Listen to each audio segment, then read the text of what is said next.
suggest that you work with your class rep to get a good time for us to discuss COPD, though we will also cover bits of it when we talk about smoking-related respiratory disease, which is one of your last sessions.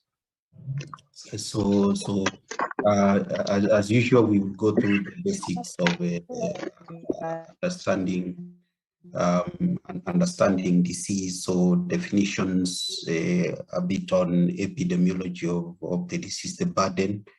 Then we will discuss about pathogenesis and pathophysiology. We will go on to clinical presentation, diagnosis and management, and aspects of prevention, so where relevant. So that will be the format of the class today. So one of the important things is really to understand that asthma is really a very diverse disease. It's in the nature of its both pathogenesis, presentation, and so on. It's a very heterogeneous disease, but the common pathways are chronic airways inflammation, which is due to airway hyperresponsiveness caused by various triggers. And this causes widespread airway narrowing and airflow limitation. So this is really where, this is the basis of what you see in the clinical entity that we call asthma. So underlying the disease is chronic airways inflammation and a phenotype of airway hyperresponsiveness. All right, so that's very important. So clinically, asthma presents as episodic cough, wheeze, and shortness of breath, which would usually recover spontaneously or with treatment. So here the keywords are episodic and really the triad of symptoms is cough, wheeze, and shortness of breath. So that's a triad of disease. Of course, you know, you move on, we will let you know that there are variants where you may not have the full triad.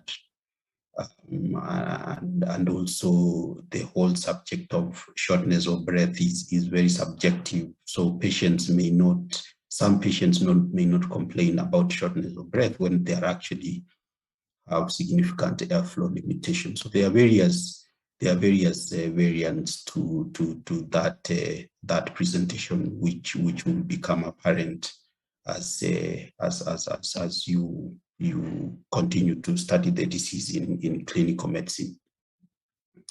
So a little bit about the epidemiology.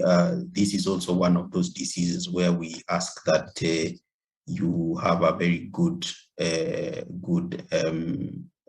grasp of the disease, because it's very common. As a doctor, a practicing doctor, it is you expect to see it almost on a daily basis in practice as a general doctor, and generally speaking, we require that you have a good grasp of all diseases which are common. So asthma is pretty common, estimated to affect, you know, close to 500 million individuals around the world. And, you know, studies indicate that the burden is increasing in many countries, and especially in children. It is not an innocuous disease. It causes, you know, absenteeism from school, from work. And in a small proportion of disease, it can actually cause mortality. So it's a disease we take seriously in terms of understanding and managing it correctly. In terms of healthcare expenditure, obviously, as you are all aware, one of the objectives of a healthcare system is to keep healthcare costs low. So we're saying that given that asthma is so common, it is one of the leading causes of high healthcare expenditures in some countries, accounting to up to 2% of the total healthcare expenditure. So that's pretty significant, obviously, for one disease. And this is only going to get worse given the increasing prevalence, and the asthma-related healthcare costs are driven by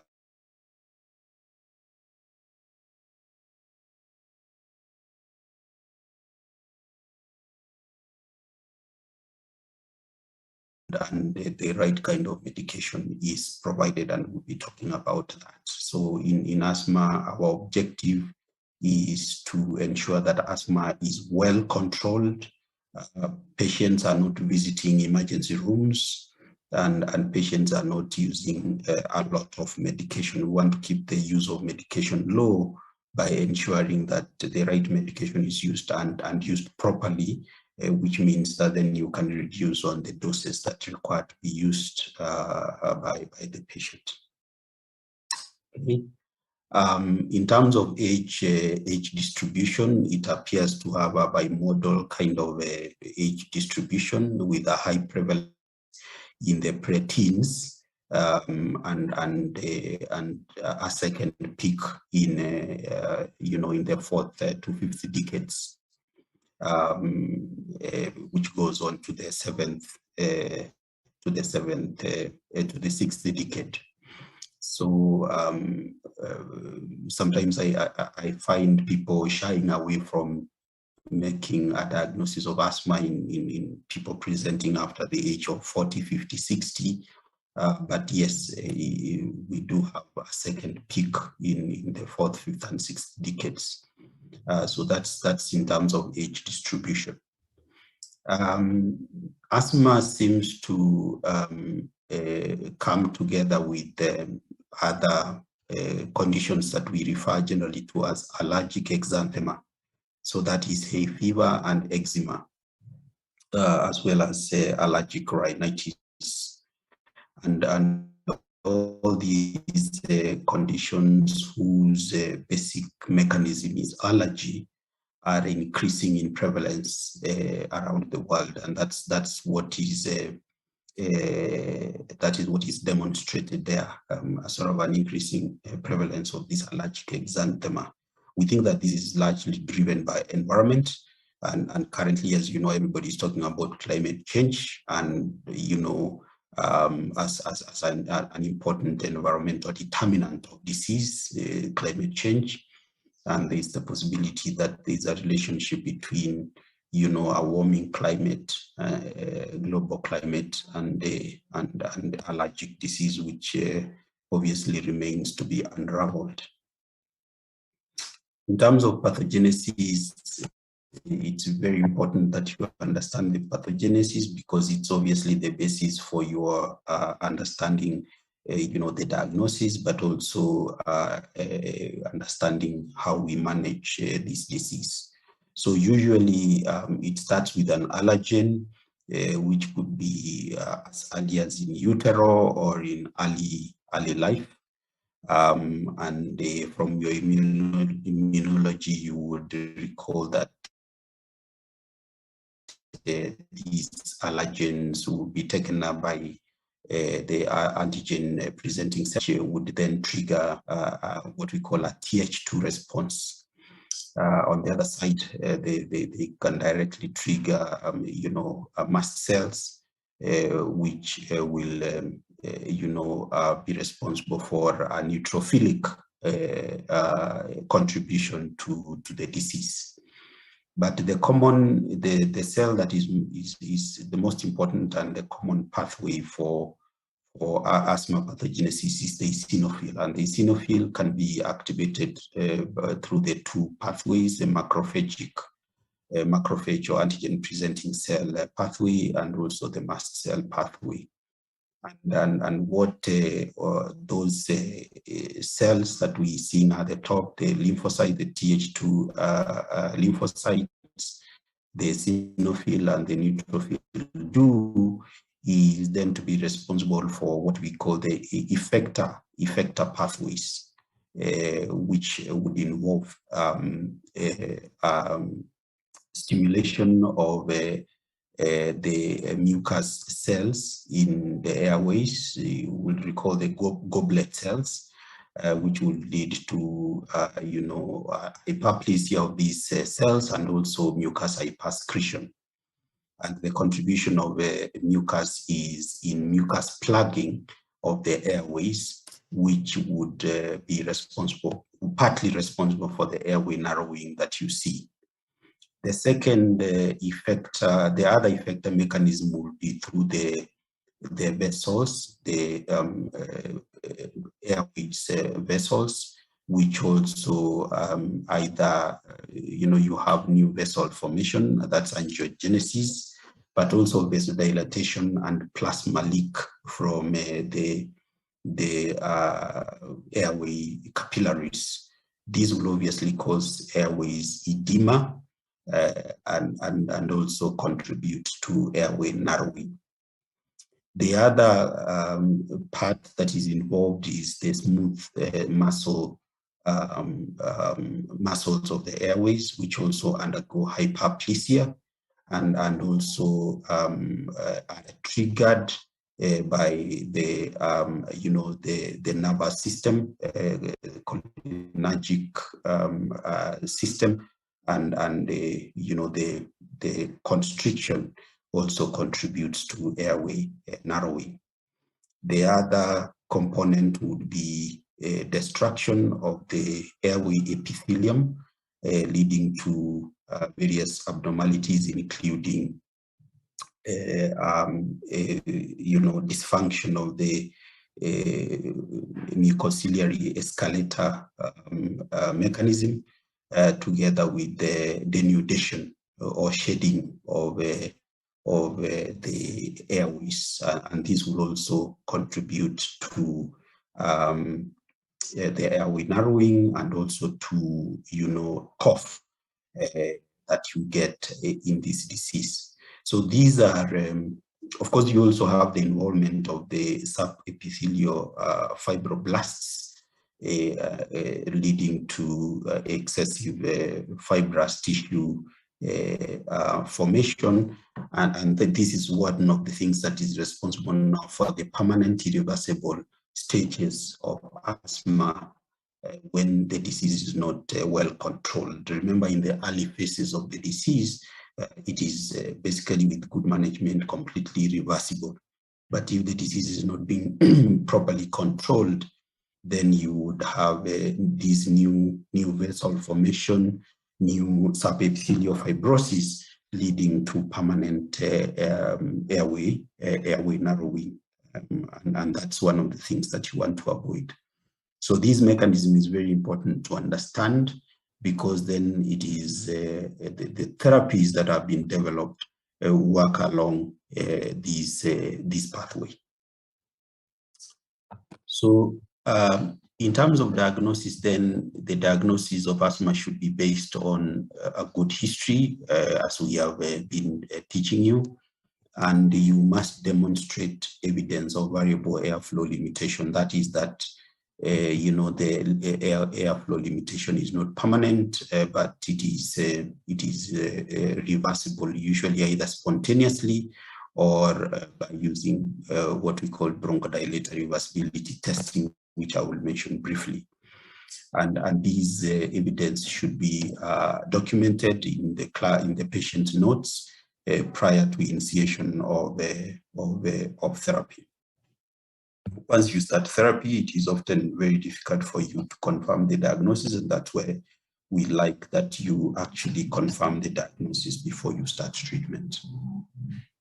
So as I've said, the presentation is in the form of recurrent symptoms of wheeze, chest tightness, shortness of breath, and cough, and that these symptoms are variable. That is, the symptoms vary over time and from episode to episode. For these patients, these symptoms tend to be nocturnal or largely worse at night. And as we have previously said, the symptoms are not any group of symptoms is not specific for any one particular disease. It is really the pattern that is important, and that's why you always want to ask your patient when the symptoms are significant or worse or occur in a 24-hour cycle. The patients may also have symptoms of atopy, that is allergic rhinitis or conjunctivitis or eczema, right? So that's also important. To demonstrate airflow limitation, the first thing you need to do is obviously do what we call spirometry, where you document a reduced FEV1 to FVC ratio. And then when you, we know the normal ratio is supposed to be above 75%, but if it is lower than 75%, you demonstrate airflow limitation. And if you do your reversibility test and it improves, then you have demonstrated variability. So you start by doing the spirometry without, bronchodilator medication, and then you repeat the spirometry with bronchodilator medication. What you want to demonstrate is that the airflow limitation, that is FEV1 FVC ratio, improves to above 75%, and that usually increases the probability that what you are dealing with in the context of the symptoms that we have talked about is actually going to be asthma. So the reversibility that we look for in adults, it's an increase in FEV1 of more than 12%, or of more than 200 mLs in adults. And when you get to pediatrics, they will tell you about what happens in pediatrics. If you do not have a spirometry, you can use something called a peak flow meter.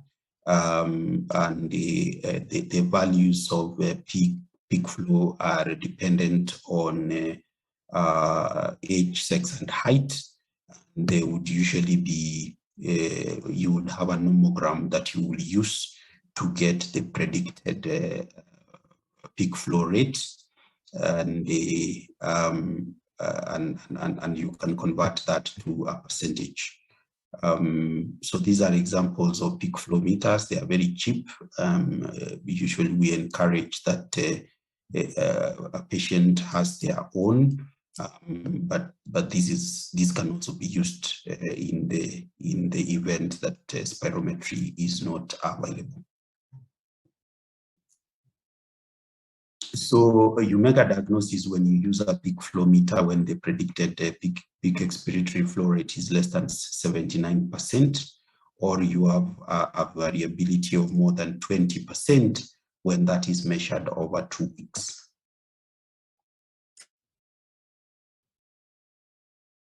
So these would be examples of typical spirometric tracings in a normal situation when a patient has asthma without bronchodilator, and then after bronchodilator, and really you demonstrate this kind of a picture in the context of the right clinical setting, then you can confidently make a diagnosis of asthma. Generally, in terms of physical examination, if the patient is between episodes, the physical examination will be completely normal. But if they are having an acute episode, then you may be able to demonstrate wheeze on auscultation, especially on forced expiration. When a patient visits, particularly in ambulatory settings, giving you typical symptoms of asthma and you do a physical examination and it is normal, that does not exclude the diagnosis of asthma. You may need to, do the tests that we have discussed, but also you may want to have, the patient keep a diary of their symptoms, probably visit you when they have the symptoms, something like that. But a normal examination does not exclude a diagnosis of asthma.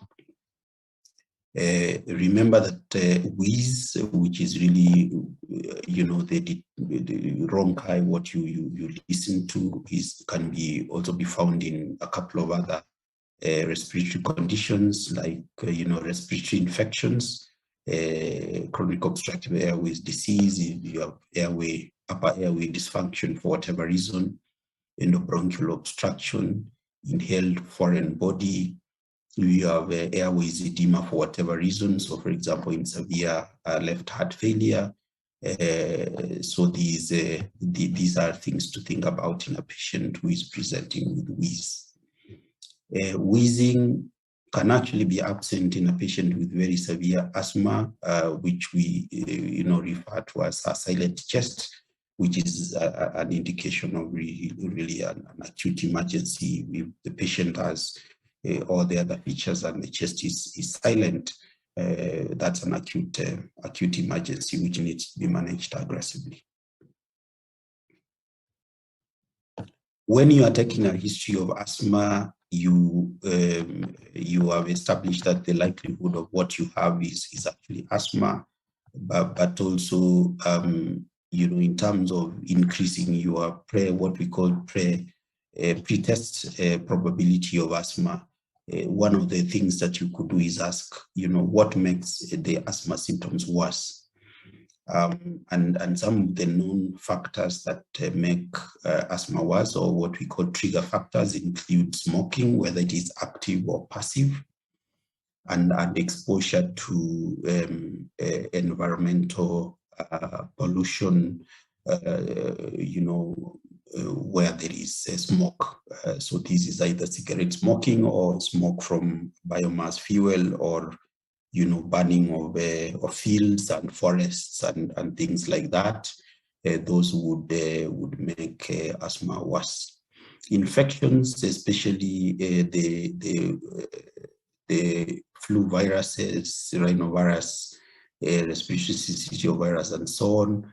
So these are patients who will generally complain that their symptoms tend to get worse when they have upper respiratory tract infections, or their upper respiratory tract infections tend to last really long. So in the context of the other symptoms that we have discussed, so that's a kind of person you want to investigate for asthma if they already do not have a diagnosis of asthma. Or if they have a diagnosis of asthma, then just to be aware that these are some of the things that could trigger exacerbations of the disease. Others include exercise, changes in weather, pollution, we mentioned that, various allergens, and here the most important are pet allergens. So you want to establish whether they have pets, cats and dogs, and any other fur, animals with fur, and whether there are cockroaches in the homes where they live, things like that. Mold is another one. So these are things you want to establish from patients. Drugs are another important trigger, including aspirin, other non-steroidal anti-inflammatory agents, beta blockers, whether they are being used as oral medication or they are being used as eye drops. And then various occupational factors, and it's very important for you to take a comprehensive history of occupation in patients who have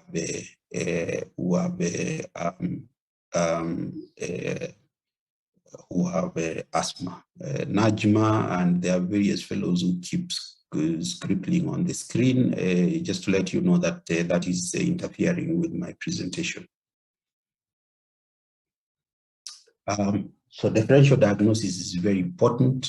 As we have taught you, you always want to think of what we call competing diagnoses.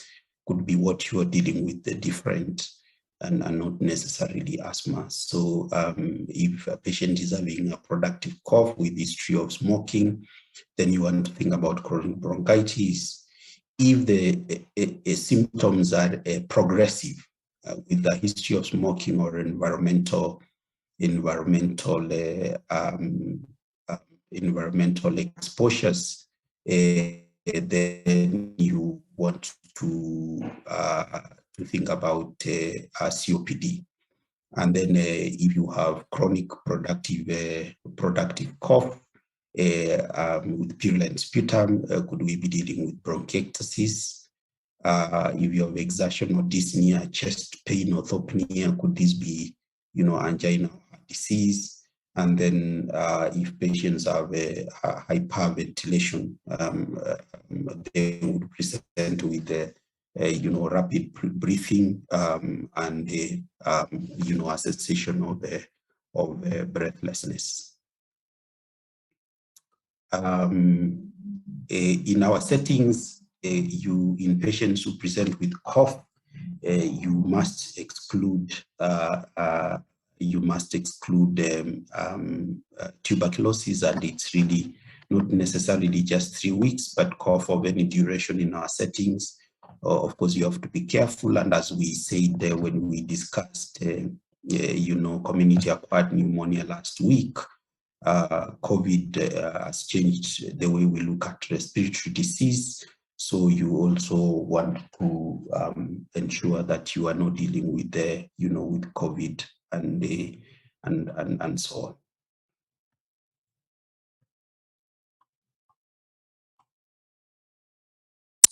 So if then we move on to principles of management of asthma, you will be having your therapeutics classes where you will be taken through the details of how we treat asthma, both when you do your pharmacology, therapeutics, and also in your final year.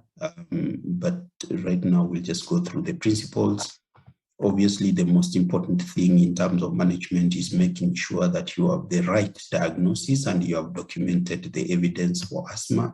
That is what we have talked about so far. And then you want to then discuss with the patient about the diagnosis and the implications of the diagnosis. So patient education is very, very important as part of what we call non-pharmacological management. And then where the patient is educated or taken through, the implications of a diagnosis of asthma, both in terms of self-care and the way in which they are going to use medication and how they are going to be followed up. Including the objectives of treatment. So those are things that need to be discussed with the patient. The next thing is the discussing about triggers and to the largest extent possible, working with the patient to identify the triggers and avoid those that can be avoided. So that constitutes the non-pharmacological management. In terms of pharmacological management, the mainstay of asthma management is inhaler therapy. We recommend that to the largest extent, inhaler medication is being used as opposed to systemic oral or injectable medication.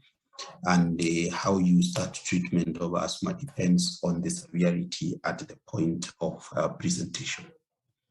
So very briefly, these are the classes of commonly used asthma medications. We have the short-acting beta-2 agonists, which are used for called rapid relief of bronchospasm. So these will be used during, acute episodes of the disease, and really do not have any role beyond achieving a rapid relief of bronchospasm. Then we have the long-acting beta-2 agonists. The commonest are salmeterol and formoterol, and these are also used for relief of and control of symptoms because of the long half-life of these agents. They, in addition to relieving bronchospasm, they can also be they play an important role in control of symptoms. Formoterol is a unique beta-2 agonist in that it can be used both for rapid relief of a bronchospasm and also for control of symptoms. The long-acting beta-2 agonists are not used on their own. They are often used in combination with steroids, with inhaled steroids. And the commonest inhaled steroids are the ones I have indicated there: beclomethasone, budesonide, flunisolide, mometasone, and cyclesonide. Those are the commonest inhaled steroids. And as I've indicated, most of the time they are used in combination with the long-acting beta-2 agonists, though you can get inhaled steroids on their own, but you are not going to get a long-acting beta-2 agonists on their own. They are always used as combination therapy in one device together with the steroids. The oral therapies would be the leukotriene modifiers. The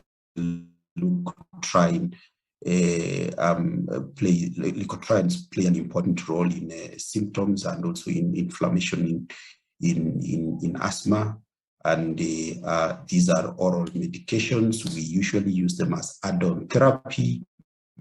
But as I've said, the mainstay really of asthma therapy is inhaled medication. Anticholinergic agents are also important. You have ipratropium and tiotropium. Ipratropium is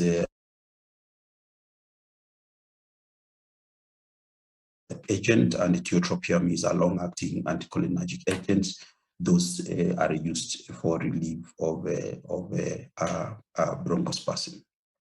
In recent years, we now have new classes which fall into the group of biologics, so biologic therapies, but those are things that will be discussed when you get to your sixth year, and also in the therapeutics and pharmacology sessions. So these are examples of inhalers which are used, and I've given you the common inhaler medications: the short-acting beta agonists, the long-acting beta agonists in combination with the steroids and the anticholinergics. So those will be used or given in the form of inhaler devices. What is critical really about inhaler devices is that patients must be taught how to use inhalers correctly. Otherwise, then the medication does not benefit them. So these are part of what you're supposed to observe in your clinical clerkship, and going to the chest clinic, which is on a Tuesday morning, ensuring that you know how we train patients how to use inhaler medication, and also in the respiratory ward. So make sure you're picking these things out, but also in your therapeutics class, we will take you through the details of how these medications are used, both in terms of inhaler technique and how you use them to manage asthma. So in conclusion, asthma is a common chronic respiratory disease. We have discussed the pathogenesis of asthma, which you said is multifactorial.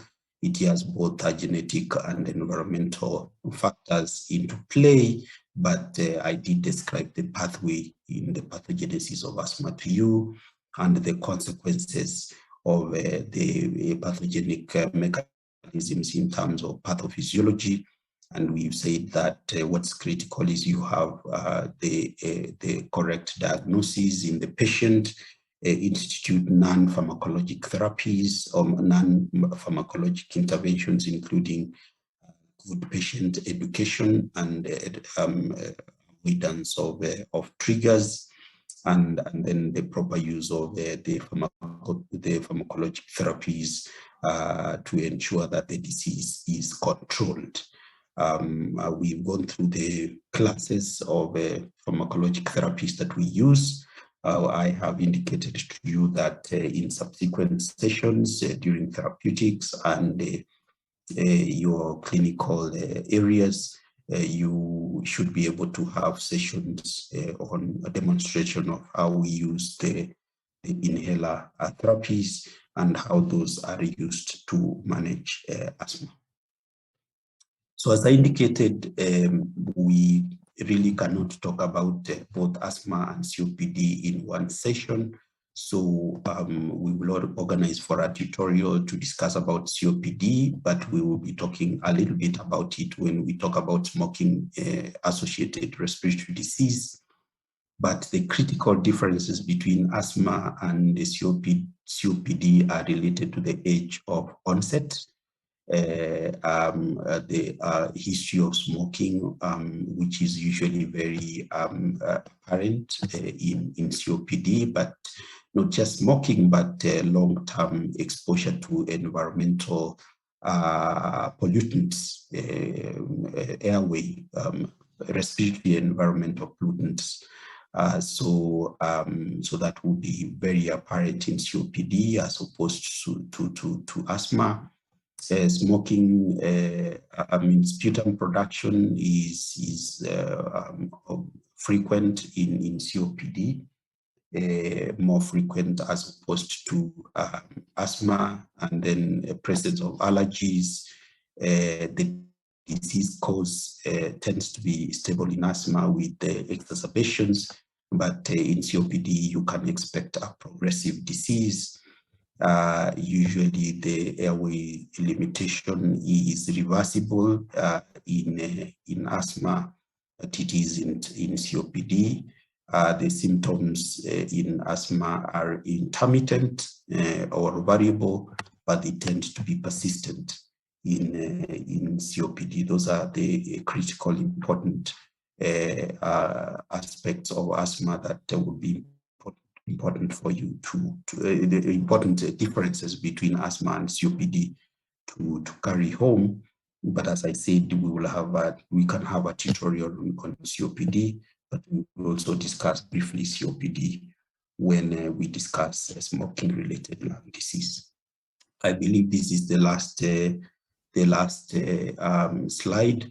I can check if you have any questions, let them have them on the chat. So what is the criteria for diagnosis of severe asthma and how does it come about? So there are two ways of looking at asthma. So there are aspects of asthma we have not covered this morning because they are a full session on their own. So we have something called acute severe asthma. So this is an exacerbation of asthma that requires some form of emergency treatment, and acute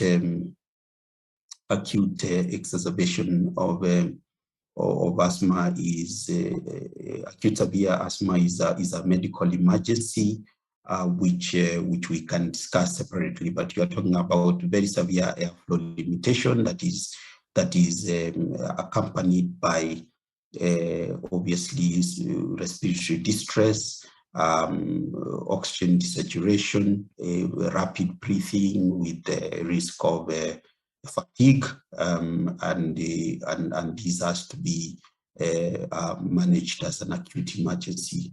So part of your self-directed learning is to look at acute severe asthma as a medical emergency, and hopefully also as we move along in one of your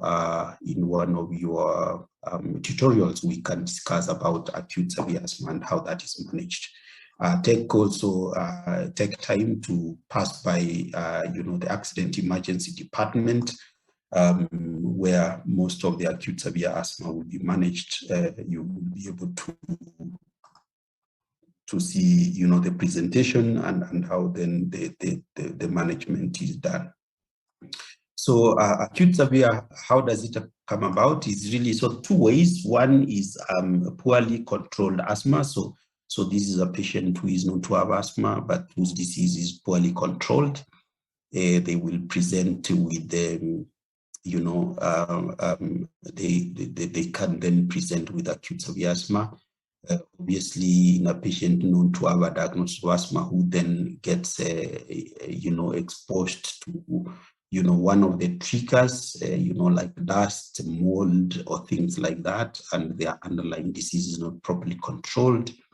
That is the other way in which it can present, and it can come about. So really, it does present in the context of poorly controlled asthma, either diagnosed, so this patient is known to have asthma but has not been properly controlled, or undiagnosed, and that is actually sadly fairly frequent in our settings.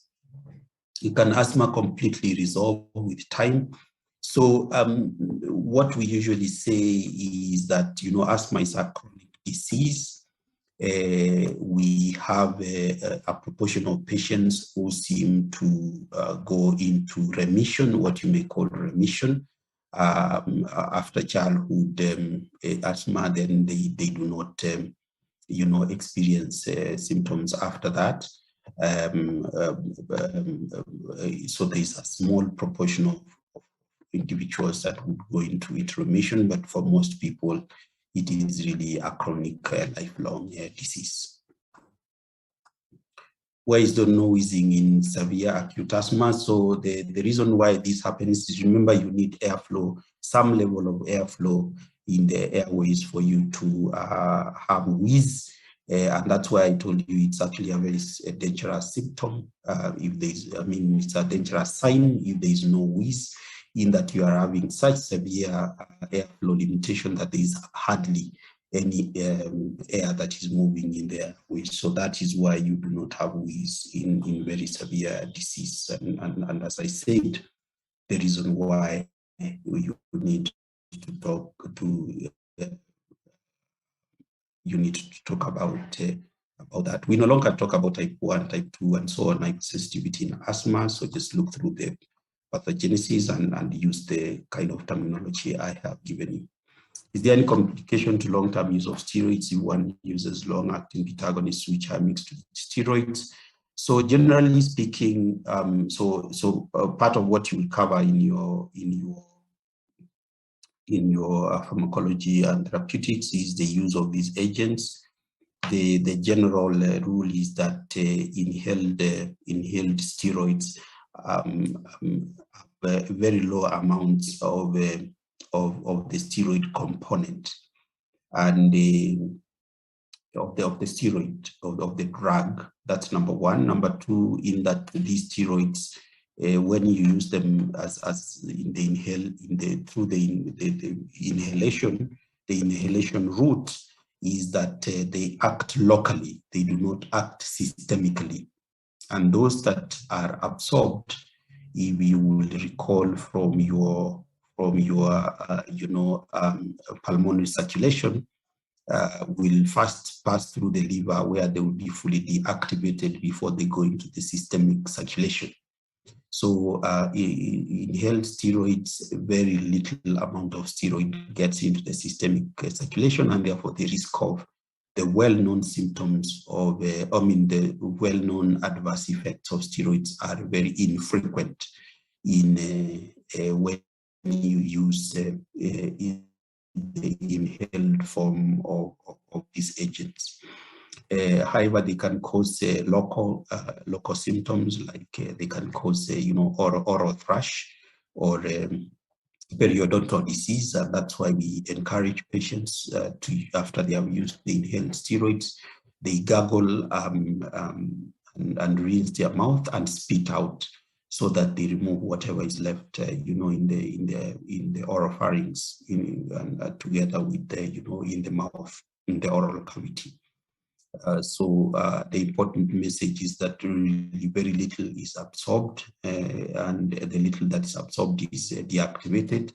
And if you have any that goes into the systemic circulation is very low. The risk is not entirely zero for steroid-related adverse effects, but it is very low as compared to systemic steroids. I hope that answers Aluya, yes. Okay, great. I think I have responded to most of the questions on the chat. So I think with that we can call it a day until next time. Thank you, Yes. and bye. Thank you, Dr. Mecha. I kindly wanted to inquire with you the class we had missed on interstitial lung disease. So when you are ready, we can have it. And you can let me know by text. I know I have a few more sessions with you, but yes, yeah, we can make arrangements for that. Okay, so you'd like 2 extra sessions, one for COPD and one for interstitial lung disease. So COPD, as I said, we can do it as a smoking, the last class. No, as a tutorial separately. So you can organize, or you can arrange for that tutorial, and then for interstitial lung disease, obviously we have to cover it because it's a missed session. Right.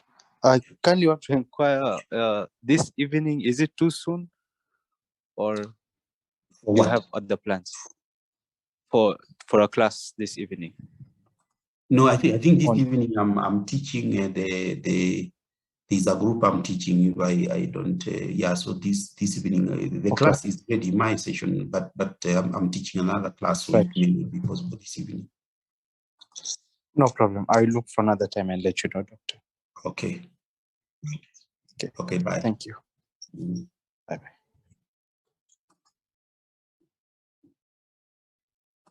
For everyone else, the surgery class is here. Don't log out. Stop leaving the meeting.